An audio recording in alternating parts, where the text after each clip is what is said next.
Swastiastu. Assalamualaikum warahmatullahi wabarakatuh. Salam sejahtera bagi kita semua. Shalom, namo buddhaya, salam harmoni. Baik, kami dari kelompok 2 akan mempresentasikan tentang keuangan negara dan pencatatannya. Nah, sebelum itu izinkan saya memperkenalkan diri beserta teman saya.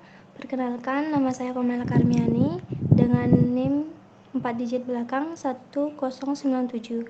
Kemudian ada Depi Arianti dengan NIM belakang 1110. Baik, untuk mempersingkat waktu, saya mulai pemaparan materi kali ini.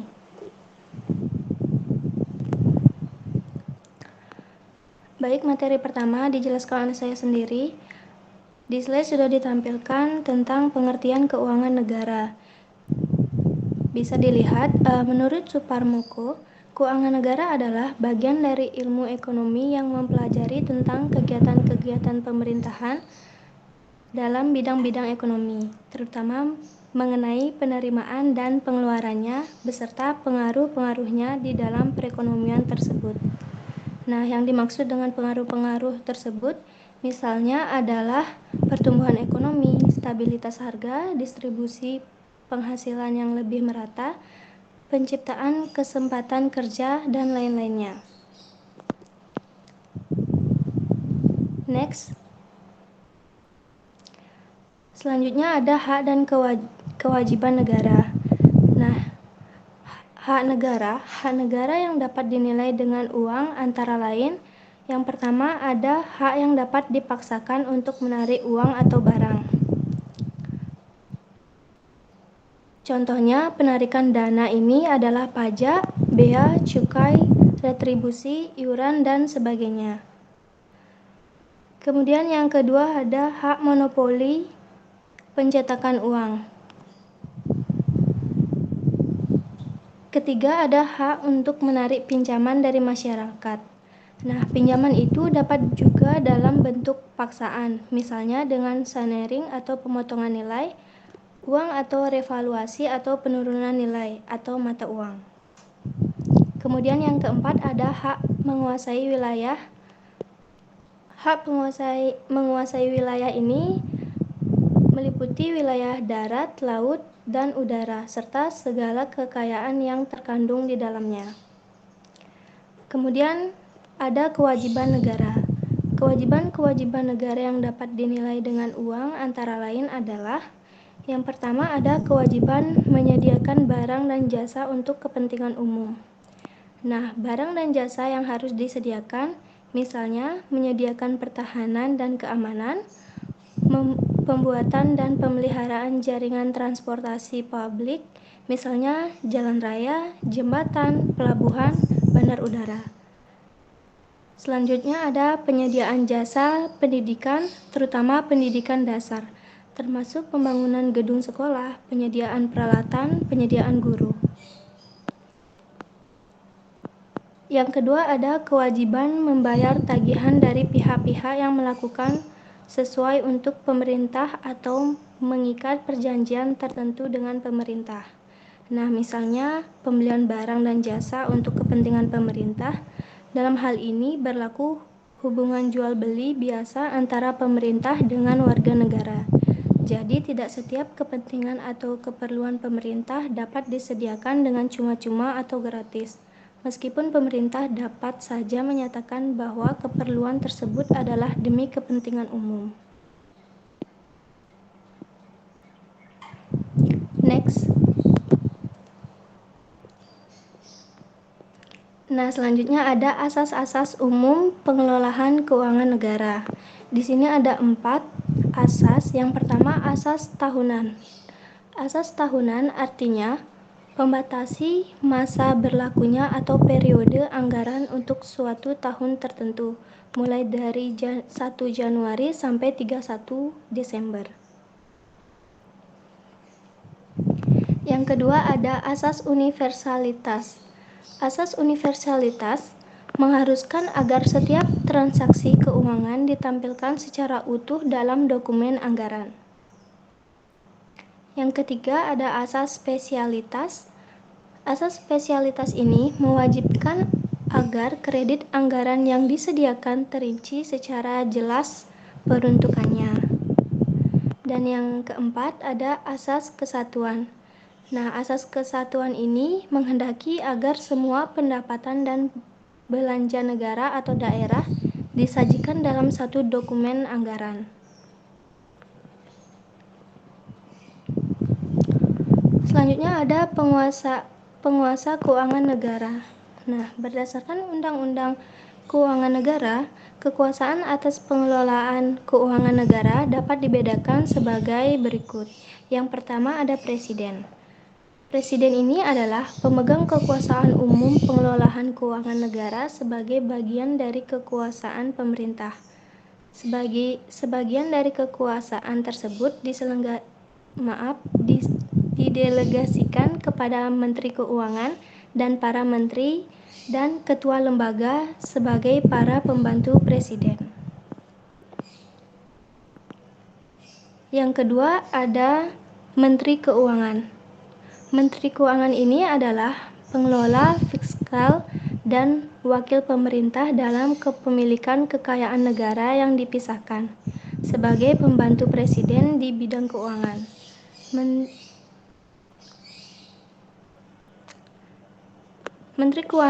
Menteri Keuangan ini sebagai pengelola fiskal mempunyai tugas. Yang pertama ada menyusun kebijakan fiskal dan kerangka ekonomi makro. Yang kedua menyusun rancangan APBN dan rancangan perubahan APBN. Yang ketiga mengesahkan dokumen pelaksanaan anggaran dan lain-lainnya. Kemudian yang ketiga ada Menteri dan Pimpinan Lembaga. Menteri dan pimpinan lembaga adalah pengguna anggaran atau pengguna barang. Setiap menteri dan pimpinan lembaga pada hakikatnya adalah Chief Operational Officer atau COO bagi departemen atau lembaga yang dipimpinnya. Kemudian yang keempat ada gubernur atau bupati atau wali kota selaku kepala pemerintahan daerah. Sebagai pengelola keuangan daerah dan mewakili pemerintahan daerah dalam kepemilikan kekayaan daerah yang dipisahkan. Selanjutnya ada Bank Indonesia atau Bank Sentral. Nah, tugas dari Bank Indonesia ini yang pertama ada menjaga kestabilan nilai rupiah. Yang kedua, tugas menetapkan dan melaksanakan kebijakan moneter. Yang ketiga, mengatur dan menjaga kelancaran sistem pembayaran. Next.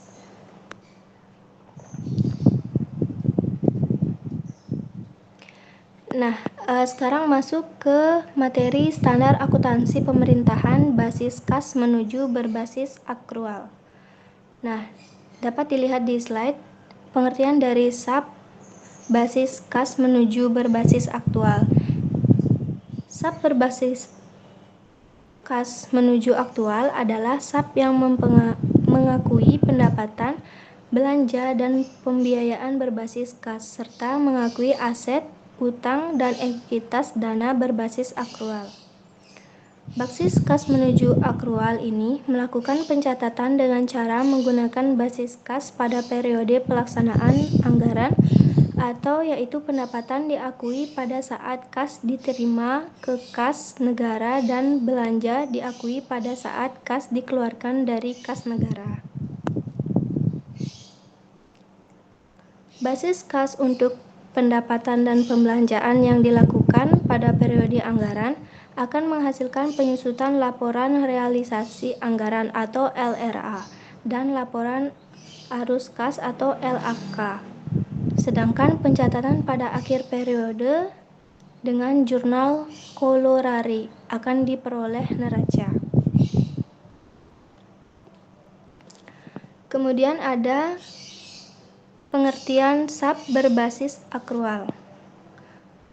Peraturan Pemerintah Nomor 71 Tahun 2020 Pasal 1 Ayat 8 menyebutkan bahwa yang dimaksud dengan SAP berbasis akrual yaitu SAP yang mengakui pendapatan, beban, aset, utang dan ekuitas dalam pelaporan finansial berbasis akrual, serta mengakui pendapatan, belanja, dan pembiayaan dalam pelaporan pelaksanaan anggaran berbasis yang ditetapkan dalam APBN atau APBD. Basis akrual untuk neraca berarti bahwa aset, kewajiban, dan ekuitas dana diakui dan dicatat pada saat terjadinya transaksi atau pada saat kejadian atau kondisi lingkungan berpengaruh pada keuangan pemerintahan. Nah, sekian pemaparan materi yang dapat saya berikan. Selanjutnya akan dibahas oleh teman saya. Terima kasih.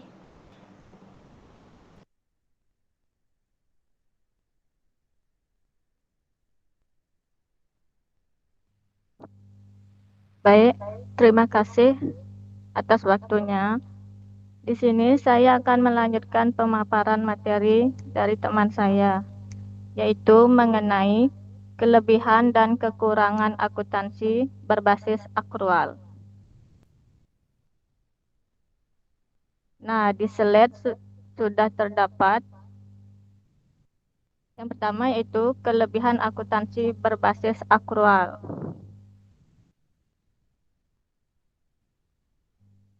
Yaitu ada beban diakui saat terjadi transaksi, sehingga informasi yang diberikan lebih handal dan terpercaya.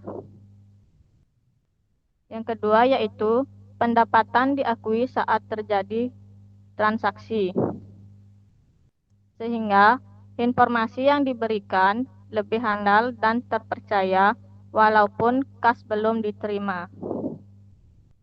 Selanjutnya, setiap penerimaan dan pembayaran akan dicatat ke dalam masing-masing akun sesuai dengan transaksi yang terjadi. Yang keempat, adanya peningkatan pendapatan perusahaan. Karena kas yang belum diterima dapat diakui sebagai pendapatan. Yang kelima yaitu laporan keuangan dapat dijadikan sebagai pedoman dalam menentukan kebijakan di masa datang dengan lebih tepat. Yang terakhir yaitu laporan keuangan yang dihasilkan dapat diperbandingkan dengan entitas lain, di mana baik pemerintah maupun bisnis. Hal ini dimungkinkan karena kerangka dan ruang lingkup yang sama telah digunakan dengan menerapkan basis akrual. Selanjutnya, ada kekurangan akuntansi berbasis akrual. Yang pertama yaitu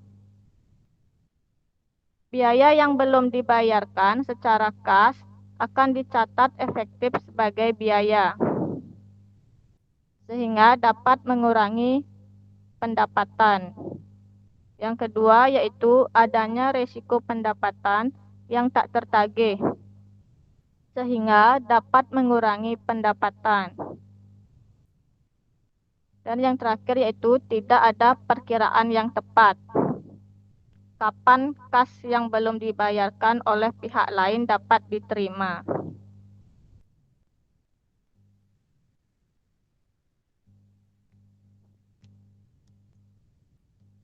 Selanjutnya, materi mengenai komponen laporan keuangan berbasis akrual berdasarkan Peraturan Pemerintah Nomor 71 Tahun 2010. Di antaranya yaitu yang pertama ada laporan realisasi anggaran atau biasa dikenal dengan LRA. Yang kedua yaitu laporan perubahan saldo anggaran lebih atau disingkat dengan LSAL. Yang ketiga yaitu ada neraca. Yang keempat laporan arus kas. Yang kelima laporan operasional. Yang keenam laporan operasional atau LO, dan yang ketujuh yaitu catatan atas laporan keuangan.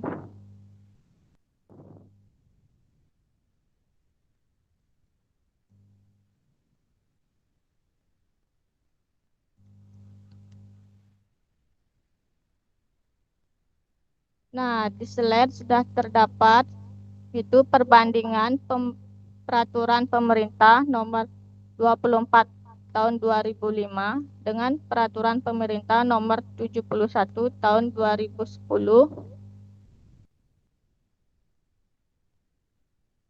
utamanya terkait dengan komponen laporan keuangan.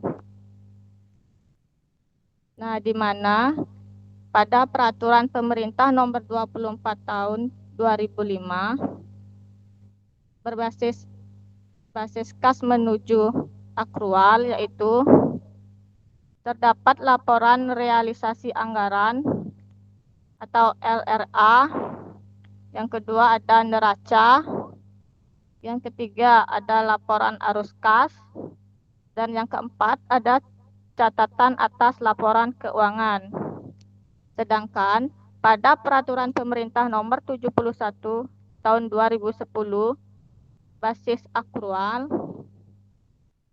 terdapat laporan realisasi anggaran atau LRA, yang kedua laporan perubahan saldo anggaran lebih atau LSAL, yang ketiga ada neraca, yang keempat ada laporan operasional, yang kelima ada laporan perubahan ekuitas, dan yang terakhir yaitu adanya catatan atas laporan keuangan.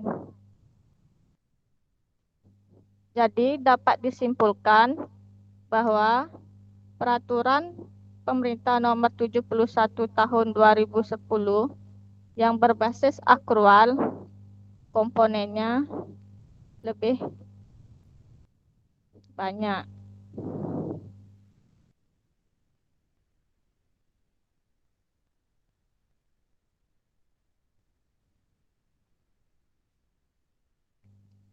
Baik, terima kasih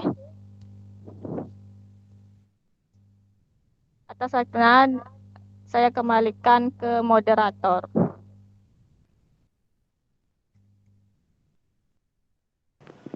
Baik, itulah presentasi dari kelompok 2.